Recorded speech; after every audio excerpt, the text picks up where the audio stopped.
Sir இப்போ India கூட்டணி டெல்லியில் கூட போகுது. இப்போ வந்து முதல்வர் ஸ்டாலின் அங்கே போகிறாரு.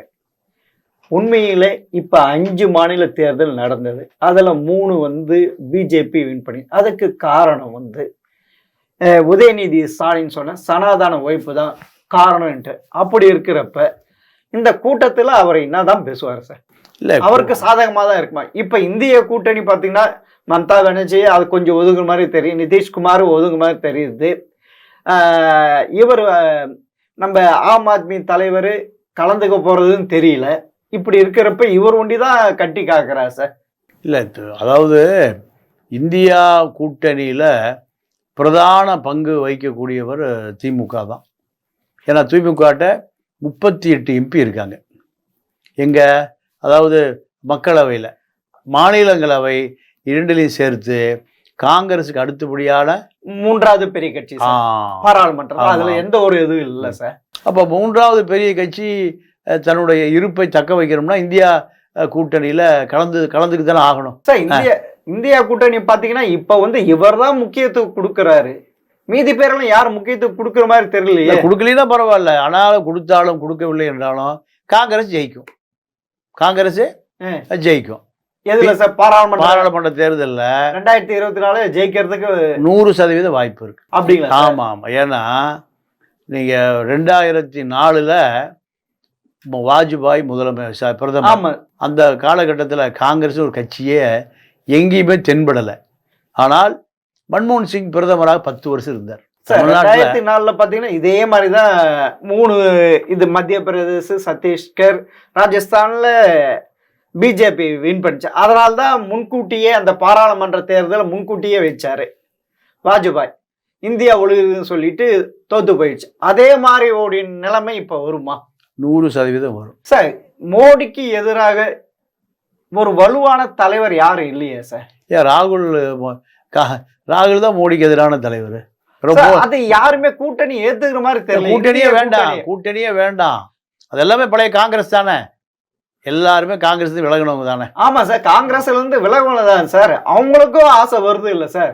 இப்ப வந்து அவங்க சொல்ல மாட்டாங்க. இப்ப வந்து இந்த 5 மாநில சட்டமன்ற தேர்தலில் காங்கிரஸ் வந்து தனிச்சா இந்த இந்திய கூட்டணியே சேர்த்துக்கல. அப்போன்னா நம்ம இந்த 5 மாநில எப்படியாவது 4 இதுல சேர்ந்து நம்ம அங்க டிமாண்ட் இந்திய கூட்டணியில வச்சு நம்ம தான் டிமாண்ட் வச்சா அவங்க வருவான்ட்டு. இப்ப வந்து அந்த டிமாண்டை வைக்க முடியாது சார். அவங்க என்ன சொல்றதை கேட்டுதானே அந்த நிலைமைக்கு தானே சார் இருக்காங்க. இல்லை, இப்போ காங்கிரஸ் தனித்து நின்றாலும் நீங்கள் இந்தியா கூட்டணியில் 28 பேருக்கு இருக்காதா? இல்லாத அடையாளம் ராகுல் காந்திக்கு இருக்குது, காங்கிரஸுக்கு இருக்குது. அதனால் மக்கள் 28 கூட்டணியும் இதில் சேர்ந்தால் ஜெயிக்கலாமே தவிர, சேரவில்லை என்று சொன்னாலும் 2004 காங்கிரஸ் தனியாக நின்று ஜெயித்ததை போல் ஜெயிக்கக்கூடிய வாய்ப்பு இருக்குது. மக்களுடைய எதிர்ப்பு, பிஜேபி எதிர்ப்பு மனநிலை காங்கிரஸுக்கு வாக்காக மாறும். அதுதான் 2004 நடந்தது. அதே போல் 2024 நடக்கும். அப்போனா 3 இந்தி பெல்ட்டில் 3 இதில் ஜெயிச்சிருக்காங்க சார். அது எப்படி சார்? இதே தான் காங்கிரஸ். இது எக்ஸிஸ்ட் போலில் பார்த்தீங்கன்னா அதுக்கு முன்னே கருத்து கணிப்பில் பார்த்தீங்கன்னா 4 வின் பண்ணுறதுக்கான சோர்ஸ் இருந்தது சார். ஆனால் தேர்தல் முடிவு வேற இதுமா வந்தது சார். இல்லை, சட்டமன்ற தேர்தல் நிலைமை வேறு, நாடாளுமன்ற தேர்தல் நிலைமை வேறு. சட்டமன்ற தேர்தலில் வேறு மாதிரி ரிசல்ட் இருக்கும். மக்கள் நாடாளுமன்ற தேர்தலுக்கு யார் பிரதமர் என்பது தான் தேர்தல் முடிவு சார். இது ஒன்றும் பார்க்கணும் சார். இந்த பாஜக எந்த மாநிலத்திலையும் முதல்வர் வேட்பாளர் யாரும் நிறுத்தல சார். அதே காங்கிரஸ் முன்னிறுத்துச்சு. ஆனா பாஜக தான் சார் வின் பண்ணியிருக்கு. அது எப்படி சார் பாக்குறீங்க? இல்ல, மோடி என்ற பிம்பத்தை வச்சுதானே அவங்க அறுவடை பண்ணியிருக்காங்க ஓட்டை. இல்லை, அதே இது நாடாளுமன்ற தேர்தல் வரும்போது மோடியா ராகுலா தான் போட்டி. அப்போது வாஜ்பாய் இருக்கிற பொழுது வாஜ்பாய்க்கு இணையாக யாருமே இல்லை சார். அப்ப யாருமே காங்கிரஸ்ல யாரையும் முன்னிறுத்தல சார். பிரதம வேட்பாளர் யாரும் முன்னிறுத்தல. இப்ப வந்து இப்ப இருக்க சூழ்நிலை பார்த்தா மோடிக்கு எதிராக இந்திய கூட்டணி பிரதமர் வேட்பாளர் நிக்க வைக்க வேண்டிய கட்டாயத்தை இருக்கிறாங்க சார். அப்படிலாம் ஒன்றும் இல்லை. அதாவது 2004 காங்கிரஸ் தான் இது பிரதான எதிர்கட்சி. மக்கள் ஓட்டு போட்டானா இல்லையா? போட்டாங்க. ஓட்டு போட்டு நீங்கள் மன்மோகன் சிங் பிரதமராக வந்தாரா இல்லையா? அது வரைக்கும் பிரதமர் மன்மோகன் சிங் வேட்பாளர் யாருக்கும் தெரியாது. மன்மோகன் சிங் அவரு வேட்பாளர் கூட இல்ல, அவர் வேட்பாளர் ஒரு ராஜ்யசபா எம்பி தான். ஆமா, அப்போ வாஜ்பாய் வந்து பிஜேபியில ஒரு பெரிய பர்சனாலிட்டி. ஆமா சார், கரிஸ்மா லீடர். அப்போ அவர் காணாம போயிட்டாரு. நீங்க யாருக்குமே தெரியாத மன்மோகன் சிங் பிரதமர் ஆனார். அது ஒரு ஆக்சிடென்ட்ல வந்தாரு. இப்போ 2024 அதை விட பெரிய ஆக்சிடென்ட் நடக்கும். ராகுல் காந்தி வருவாருன்றீங்க? 100% வருவார் சார். அது கூட்டணி ஏத்துக்கணுமா சார்? இல்ல, கூட்டணியே வேண்டாங்க. கூட்டணிங்க காங்கிரஸுக்கு 300க்கு மேற்பட்ட நாடாளுமன்ற உறுப்பினர்கள் கிடைச்சா ராகுலோ அல்லது இன்னொரு மன்மோகன் சிங் மல்லிகார்ஜுன கார்கேவ பிரதமர் வர முடியுமா, முடியாதா? வருவாங்க சார். எந்த மன்மோகன் சிங் நிக்க வச்சபடி இப்ப அது கூட நடக்கலாம் சார். அன்னைக்கு பின்னாடி இருந்து ஆட்சி செஞ்ச மாதிரி சோனியா இப்ப வந்து ராகுல் காந்தியை வச்சு செய்யலாங்க சார். வச்சு செய்யலாம். அது நடக்கும். 2004 நடந்தது, 24 நடக்கும். ஏன்னா மோடிங்கிற பிம்பம் பெரிய அளவுல எடுபடாது சார். இப்ப இந்த 5 மாநில பாருங்க சார். 5 மாநில தேர்தல்ல அவங்களதான் சார் அவர் தானே முன்னிறுத்தினாங்க. 5 மாநில தேர்தல நீங்க தெலுங்கானாவில் இல்ல 4 சார். இல்ல இருங்க 5 மாநில தேர்தல்ல 1 போயிருச்சு, தெலுங்கானா போயிருச்சா.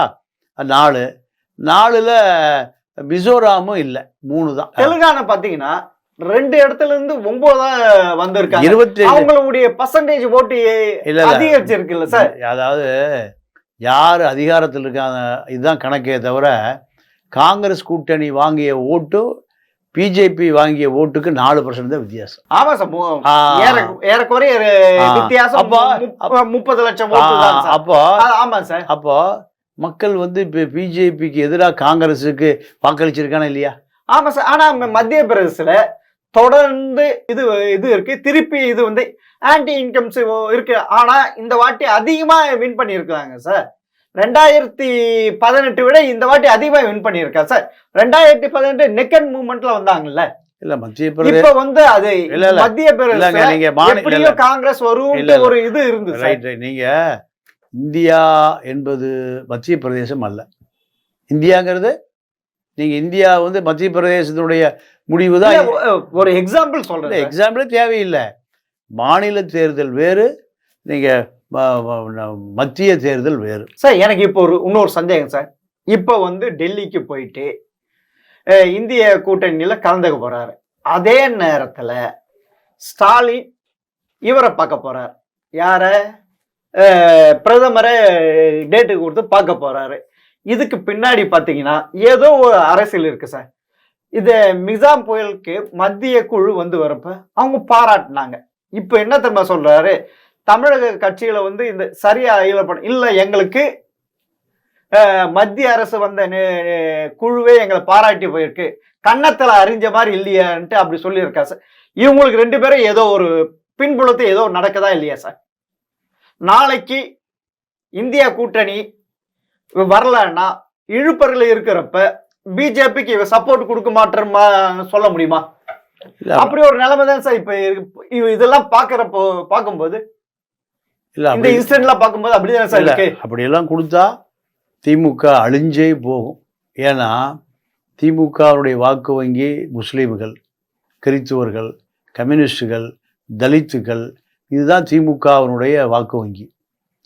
இவர் பிஜேபிக்கு ஆதரவு தெரிவித்தால் இந்த வாக்கு வங்கி திமுகவை விட்டு வெளியேறிடும் சார். நீங்க சொல்றீங்க இது இந்த 5 மாநில தேர்தல் சரி, இது உதயநிதி சொன்ன சனாதானத்துக்கு முக்கிய காரணம்ட்டு ஒரு இது இருந்தது, அப்படியே விடுங்க சார். இப்போ வந்து பாராளுமன்ற குளிர்கால கூட்டத்தொடர்ல தர்மபுரி எம்பி செந்தில் குமார் வந்து கோ மூத்ரான்ட்டு சொன்னதுக்கு ஸ்டாலின் வந்து ஆதரவு தெரிவிக்காம மன்னிப்பு கேளுன்னு சொன்னார் சார். இது சரியா?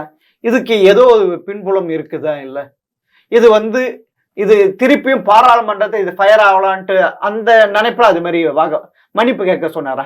இங்க தமிழ்நாட்டு அரசியல் பிஜேபியையும் சனாதனத்தையும் எரித்தால்தான் இங்க இருக்கிற மக்கள் ஓட்டு போடுவான். பெரியார் சனாதனத்தையும் பிஜேபியும் ஆர்எஸ்எஸையும் தன்னுடைய வாழ்நாள் முழுவதும் எரித்தார், அழித்தார், எதிர்த்தார். இதுதான் இங்கே வாக்கு வங்கி. இங்கே அதிமுக திமுக ரெண்டுமே இப்போ சனாதனம், பிஜேபி, ஆர்எஸ்எஸ் இந்த கொள்கைகளை ராம ஜென்மபூமி, ஓம் காளி ஜெய் காளி, பாரதி மாதா கி ஜெய், இதுக்கு எதிரான மாநிலம் தமிழ்நாடும் கேரளாவும். அது பல முறை நிரூபிக்கப்பட்டிருக்கு. அப்போது இங்கே முழுக்க முழுக்க திமுக என்பது சனாதன எதிர்ப்பு கொள்கையை உயிர் மூச்சாக வைத்திருந்தால் மட்டும்தான் இங்கே ஜெயிக்க முடியும். இருங்க சனாதனம் எதிர்ப்பு என்பது இங்கே 8 கோடி மக்களுக்கு, தமிழ் மக்களுக்கு ரத்தத்தில் ஊறி போன விஷயம். ஆனால் வட இந்தியாவில் அரசியலே தெரியாத கோமுத்ரா ஸ்டேட்டு. அதனால் அவன் என்ன பண்ணுவான், அரசியலுக்கு அவனுக்கு சம்மந்தமே இல்லை. அதனால் அவனுக்கு அது அரசியல், இவனுக்கு இது அரசியல். அப்போ அவன் அங்கே ஜெயிப்பான், இவன் இங்கே ஜெயிப்பான். சார் வெறும் நம்பராக வச்சுட்டு இது வரைக்கும் என்ன தமிழகம் கண்டிருக்கு சார்? 2014 சரி, 2019 சரி, வெறும் எம்பியை வச்சு தமிழகம் கண்ட பலன் என்ன சார்? ஒன்றுமே இல்லை. ஏன்னா இந்த எம்பிக்கள் பூராமே திமுக, அதிமுக ரெண்டுமே நீங்கள் அரசியல் தரகர்களை தான் டெல்லிக்கு அனுப்புகிறான். எல்லாமே நீங்கள் பெரிய பெரிய கார்ப்பரேட் முதலாளிகள். டிஆர் பாலு யார், ஜெகத் ரட்சகன் யார், இப்படி நீங்கள் ஏவா வேலையா? ஆமாம், அப்போ ஏவா வேலைலாம் எம்பி இல்லை. எம்எல்ஏ அவரும் பெரிய. நான் சொல்றது நாடாளுமன்றத்துக்கு சொல்றேன். சரி சார். அப்போது அதே இந்த பக்கம் ஏசி சண்முகம், அவர் தான் நாடாளுமன்ற வேட்பாளர். பச்சைமுத்து, ஜெகத். அப்போது இந்த நாடாளுமன்ற என்பது ஒரு பெரிய கார்ப்பரேட் முதலாளிகள் 100 கோடி ரூபா செலவு பண்ணி டெல்லிக்கு போய் இருக்கக்கூடிய தன்னுடைய அலுவல்களை பார்த்து கொள்வதற்காகத்தான் மக்கள் அனுப்புகிறான். அப்போ இவனுக்கு யார் வேட்பாளரே தெரியாமல் சின்னத்தை ரெட்டைகளையும் உதயசூரி பார்த்து ஓட்டு போடலாம் சார். இதுதான் எனக்கு தெரிஞ்சு ஒரு 40 வருஷமாக நடக்குது. ஆமாம் சார். இல்லை சார், நீங்கள் சொல்கிறீங்க இது 96க்கு அப்போ தான் சார் இந்த இது ட்ரெண்டு மாறுது. 96க்கு வரைக்கும் பார்த்தீங்கன்னா பாராளுமன்ற எலெக்ஷன்னா கண் மூடிக்கிட்டு காங்கிரஸ் தான். காங்கிரஸ் கூட்டணி எது இருக்கோ அதுக்கு தான் அதிகமா. இல்லை காங்கிரஸ் தான் அதிகமாக தொகுதிகளும் கொடுத்துட்டு இருந்தாங்க. 96 பிறகுதான் இந்த நிலைமை மாறுச்சு. இல்லை காங்கிரஸ் எல்லாம் அழிஞ்சு போய் 67. இல்லை சார், பாராளுமன்ற எலெக்ஷன் எந்த எலெக்ஷன் வந்தாலும் 67 காங்கிரஸ் அழிஞ்சு போச்சு. அழிஞ்சு போச்சு சார். இடங்கள் கொடுத்தாங்க. இல்ல தமிழ்நாடு இதே திராவிட கொஞ்சம் கம்மியா தானே எம்பி எலெக்ஷன்ல போட்டிட்டாங்க. இல்ல அவங்க டெல்லியில அது ஆட்சி அமைக்கணும்னா காங்கிரஸுக்கு கொடுப்பாங்க. ஆனால் அதற்கு பிறகு திமுகவை நீங்க மூப்பனார் 20 சீட்டு, இவர் 20 சீட்டு, 19-20 சீட்டுன்னு ஜெயிச்சாங்க. இதுதான் 96 தேர்தல். அதனால அதுல மாறுது இல்ல. ஆமா, அதுல மாறல. அதில் காங்கிரஸுக்கு எதிர்ப்பு தானே, நரசிம்மராவுக்கு எதிர்ப்பு தான். மூப்பனார் கட்சி ஆரம்பித்தார். திமுக 20 சீட்டு, அது 19 சீட்டு பாண்டிச்சேரி இல்லாமல் ஜெயித்தாங்க. அப்போது தேர்தல் என்பது மத்திய அரசாங்கத்தை எதிர்ப்பது, சனாதனத்தை எதிர்ப்பது தான் தமிழ்நாட்டினுடைய அரசியல் வாக்கு வங்கி. சார் நீங்கள் சொல்கிறீங்க 2024, நீங்கள் சொல்கிற பாருங்க 2024 திருப்பும் திமுக கூட்டணி அதிக இடங்கள் பெற்று. ஆனா சில பேர் சொல்றாங்க 2009 நடந்த இதுதான் இப்ப நடக்கும், அப்படியானக்கான வாய்ப்பு இருக்குன்றாங்களே சார். 2009 திமுக கூட்டணி தானே ஜெயிச்சது? இல்ல, அதிகமா இருந்தது. ஆனா ஏடிஎம்கே கூட்டணி ஒரு 10 இடங்கள் வந்தது இல்ல. அது 40. இப்ப 40 கை காட்டுறதுதான் பிரதமர். அப்படி ஒரு நிலைமை இருக்காதுன்றாங்களே. உங்களுடைய பார்வையில நீங்க எத்தனோ வருஷம் சர்வீஸ் பண்ணிருக்கீங்க அரசியல் பயணத்தில், இது எப்படி சார் பாக்குறீங்க? இப்படிதான் நடக்கும்ன்றாங்க. இல்ல அதான் அது மீண்டும் என்னன்னா, வெற்றி தோல்வி தீர்மானிக்கக்கூடிய ஓட்டு 20% இருக்கு. சார், சிறுபான்மை ஓட்டு நீங்க சொல்றது அது ஏடிஎம்கேக்கு ஒரு ஓட்டு கூட விழுகாது. ஏடிஎம்கேக்கு. ஏன்னா சிறுபான்மை மக்கள் என்ன நினைக்கிறான்னா, அதிமுக பிஜேபி இன்னும் கள்ள கூட்டு தான் இருக்கான், கூட்ட முறிக்கலை, கூட்டு ரகசியமாக இருக்குது, நம்ம வாக்கை வாங்கி ஏமாற்றுவதற்கு தான் ஏடிஎம்கே வெளியே வந்திருக்கான். வெளியே வந்த பிறகு ஏடிஎம்கே மேலே எந்த ரெய்டும் விடலை, எந்த அமைச்சரையும் தூக்கலை. அவன் எடப்பாடி வீட்டுக்கு இடி போகல, வேலுமணி, தங்கமணி, வீரமணி அவன் வீட்டுக்கும் பிஜேபி எதுவுமே போகலை. அப்போது இவன் வந்து பிஜேபியை கடுமையாக இன்னைக்கு வரைக்கும் எதுக்கலை. மோடி எடுத்து ஒரு அறிக்கை கூட விடலை. அமித்ஷாவை பார்த்து ஒன்றும் பேசலை. அப்போ எடப்பாடி பிஜேபியோட ரகசியமாக தொடர்பில் இருக்கார். நம்ம பிஜேபி ஒழிக்கணும்னா எடப்பாடி ஓட்டு போட்டோம்னா போய் எடப்பாடி பிஜேபி கடந்த காலத்தில் கள்ளக்கூட்டு மாதிரி போயிடுவாங்க. திமுக நீங்க சொல்றதுன்னா 2019 திரும்பியும் நடக்கின்ற வாய்ப்பு இருக்குன்றீங்க. கண்டிப்பாக. ஆனால் திமுக தான் 40 இடத்தை, புதுச்சேரி சேர்த்து 40 இடத்தை வின் பண்றீங்க. கண்டிப்பாக. நான் தான் சொல்றேன், இந்த வாக்கு வங்கி அந்த 20% சிறுபான்மை ஓட்டு, ஆமாம், அதுதான் முக்கியமா தீர்மானிக்க போகுது. ஏடிஎம்கே விழுகாது. ஏடிஎம்கேக்கு ஒரு ஓட்டு கூட விழுகாது. கிறிஸ்டின் ஓட்டு போட மாட்டான், முஸ்லீம் ஓட்டு போட மாட்டாங்க, தலித் மக்கள் ஓட்டு போட மாட்டாங்க.